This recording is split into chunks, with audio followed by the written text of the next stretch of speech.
Tutorial de sentadilla. De lo que vamos a hablar es que vamos a explicar los componentes del setup y para eso vamos a repasar 5 elementos diferentes: el ancho del agarre, posición de la barra, tipo del agarre, stance o separación de los pies y bracing. Con lo que respecta al ancho del agarre, la regla general es que vamos a recomendar un agarre más amplio para levantadores con menos movilidad de hombro y un agarre más estrecho para levantadores con más movilidad. Un agarre más estrecho por lo general te ayudará a producir más tensión porque involucra la participación de los músculos de la parte superior de la espalda.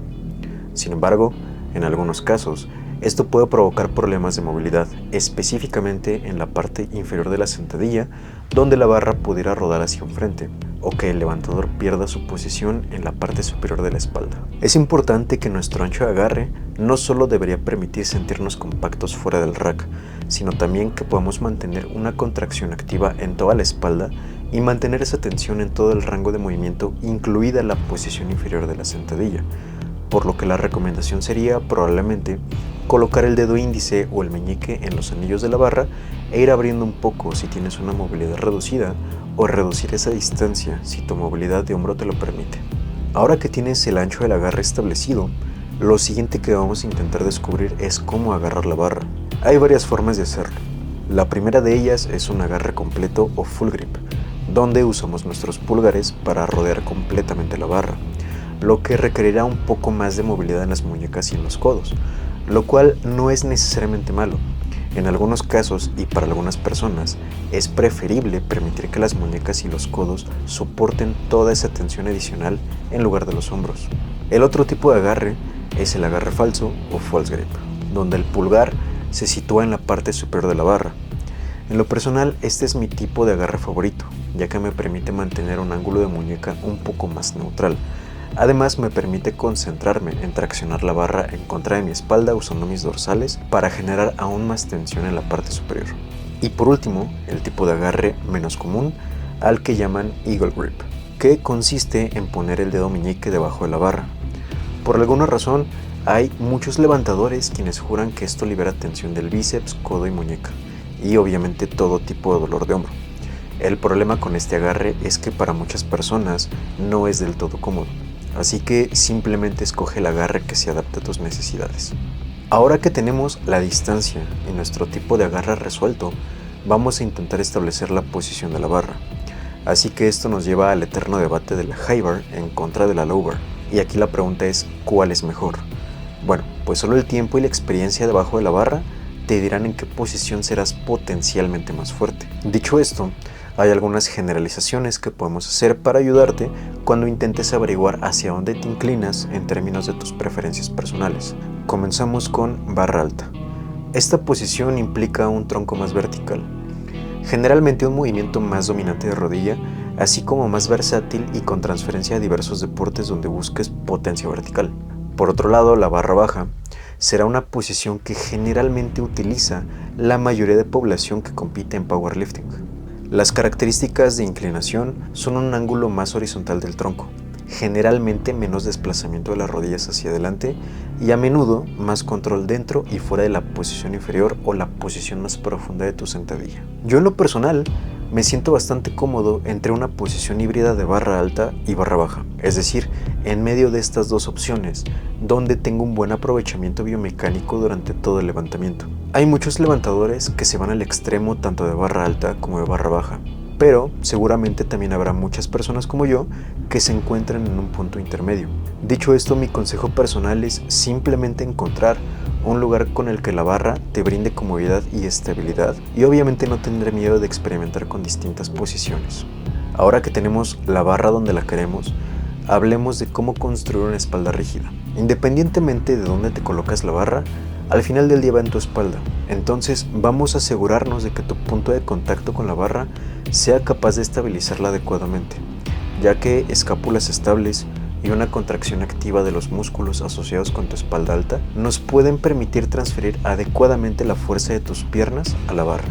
Ahora, cuando hablamos del bracing, generalmente nos damos cuenta que los levantadores tienden a emular uno de dos tipos de bracing, y te los voy a explicar como bracing dominante posterior y dominante anterior. Cuando hablamos de bracing dominante posterior, Se trata más de un sistema de mental cues que enfatizarán la prioridad en crear y reforzar la tensión de la parte superior de la espalda, poniendo atención en deprimir las escápulas y generalmente producir una extensión de la espalda baja que se mantendrá más o menos durante todo el levantamiento. Muchos levantadores con este tipo de bracing se concentran mucho en traccionar la barra en contra de la espalda y sentirán que los dorsales tienen un impacto muy positivo en la tensión general del levantamiento. Por el contrario, otros levantadores se enfocarán en llevar las costillas hacia abajo y hacia enfrente, a veces creando incluso un poco de flexión de la parte baja de la espalda y en algunos casos un poco de protracción de las escápulas. Independientemente del tipo de bracing que hagas, esto te ayudará a lograr una posición más estática del tronco durante todo el levantamiento. Es importante aclarar que ambas opciones de bracing emplearán lo que se llama maniobra de Valsalva, en la que un levantador básicamente respira haciendo una captación máxima de aire e intentar llevarlo en contra de la pared abdominal o en la mayoría de los casos en contra del cinturón de levantamiento. Esto obviamente en un esfuerzo por aumentar y producir más presión intraabdominal y estabilidad en todo el tronco entre la caja torácica y la pelvis. Ahora que hemos repasado el setup de una sentadilla, lo siguiente que vamos a cubrir obviamente será el levantamiento, y este está compuesto por la caminata, el stance o la apertura de los pies, la fase de descenso, la profundidad y la subida o la fase concéntrica del levantamiento. La caminata es una parte realmente subestimada e importante de la sentadilla, ya que puede condicionar el éxito o el fracaso de tu squat de muchas maneras. Creo yo que el error más común que comete la gente es una vez que hacen el unrack, se levanta la barra de una forma muy apresurada y no nos acercamos a ella como si estuviéramos haciendo una sentadilla en sí. Así que eso es uno de los mejores mental cues, simplemente imaginarte levantando la barra como si estuvieras en medio de una sentadilla pesada, ya que de esa forma no pierdes nada de tensión y no pierdes nada de bracing del que acabamos de hablar. El siguiente gran error del que vamos a hablar y que mucha gente hace es dar demasiados pasos y terminar relativamente lejos del rack. El objetivo con nuestra caminata debería ser de 2 a máximo 3 pasos, así que levantas la barra, darás un paso hacia atrás, acompañas con el siguiente pie y si eres realmente bueno ya estarás en tu posición con esos 2 pasos. Pero puedes perfectamente agregar un tercer paso para ajustar un lado para que el ancho de tu stance esté donde deseas que esté. Otro punto sumamente importante es la distancia de tus pies o el ancho de tu postura, y este estará determinado más o menos por cómo se encuentra toda tu configuración anatómica y articular de la cadera. Algunas reglas muy generales para ayudarte a comenzar a descubrir tu stance son: si eres un practicante de high bar con el torso más vertical, es posible que desees comenzar con un stance más estrecho, mientras que si eres un levantador que practica low bar y tiendes a estar un poco más inclinado hacia el frente, es posible que desees comenzar con un stance un poco más ancho. En resumen, una vez más, probablemente necesitarás experimentar para averiguar qué es lo más óptimo para ti. Haciendo un breve paréntesis sobre el ángulo de rotación externa de los pies, en términos generales, si tu stance es más estrecho, comienza con las puntas de los pies viendo relativamente hacia el frente. Si tu stance es un poco más ancho, prueba con una ligera rotación externa con los pies apuntando hacia afuera. Concéntrate más o menos en que la trayectoria de la rodilla esté lo más alineada posible con la trayectoria o el nivel de rotación externa con el que se encuentran tus pies. Eventualmente, como en todo, habrá ciertas excepciones a la regla, pero al menos es un buen punto para empezar.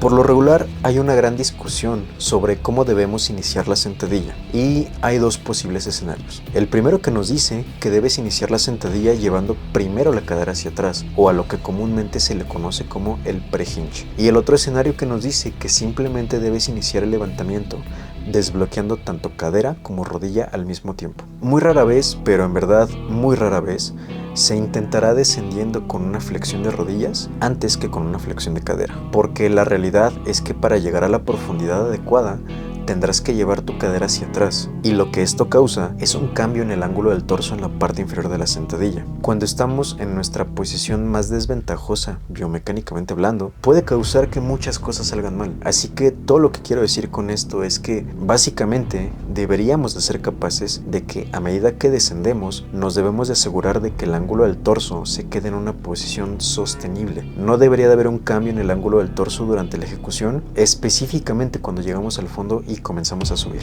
Ahora, una vez que estamos descendiendo, ¿en qué punto nos detenemos y en qué punto volvemos a subir? O más bien la pregunta es, ¿cuál debería de ser nuestra profundidad adecuada?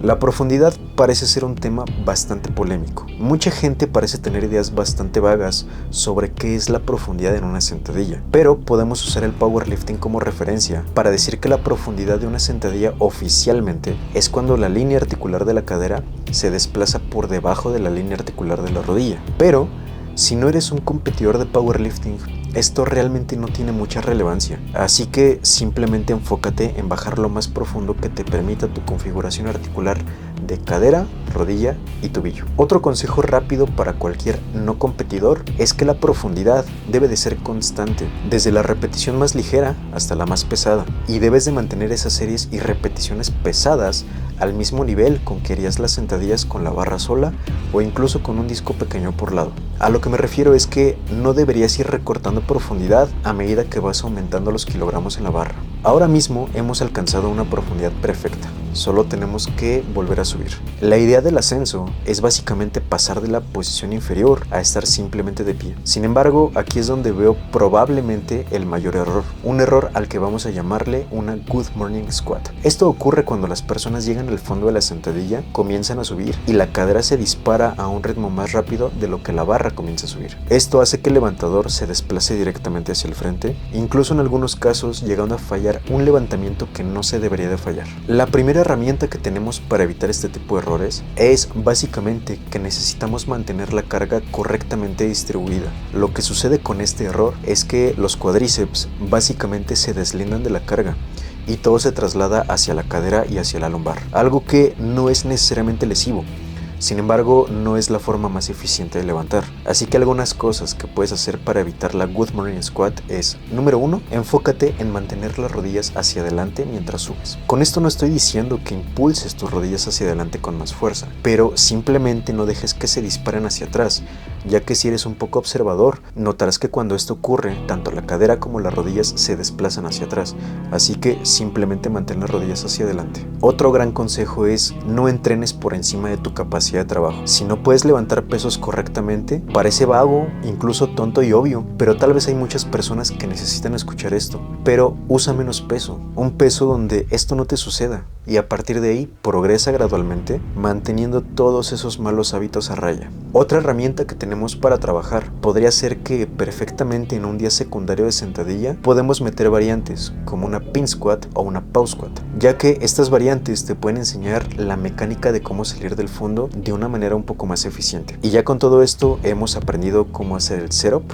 cómo preparar el brace y cómo colocar la barra en la espalda. Y ya que todo está en posición y en su lugar, es tu turno de poner todo esto en práctica. Así que ya con esto nos vemos en siguientes videos.